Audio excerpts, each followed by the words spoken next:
চাকদা শহরে আজকে চাকদা শহর আইএনটিটিউসির উদ্যোগে আইএনটিটিউসির প্রতিষ্ঠা দিবস উদযাপন উপলক্ষে আমরা চাকদা শহরে সকাল থেকে বিভিন্ন ইউনিটে পতাকা উত্তোলন করেছি।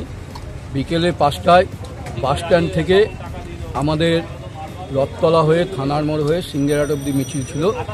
অভূতপূর্ব সাড়া আমরা শ্রমিক সংগঠনে পেয়েছি। প্রত্যেকটা ইউনিট নেতৃত্বরা কর্মীরা দায়িত্ব নিয়ে তাদের দায়িত্ব পালন করে আজকে চাকদা শহরে আইএনটিটিউসির এই প্রতিষ্ঠাবার্ষিকীর মিছিলকে ঐতিহাসিক মিছিলে পরিণত করছে। এই জন্য আমি সবার কাছে কৃতজ্ঞ। সমস্ত নেতৃত্ব কর্মীদের ধন্যবাদ জানাই, অভিনন্দন জানাই।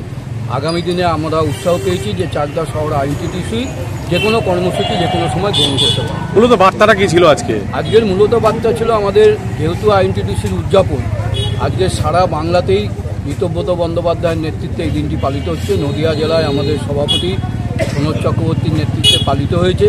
আমরা সেই হিসাবে আজকে চাকদার মানুষের সামনে আইএনটিটিউসির জন্মদিন উপলক্ষে বার্তা দিলাম যে চাকদা তৃণমূল কংগ্রেসের শ্রমিক সংগঠন একটি শক্তিশালী সংগঠনে রূপান্তর হবে। আপনার নাম পরিচয়টা? আমার নাম তাপস অধিকারী, চাকদা শহর আইএনটিটিউসির সভাপতি।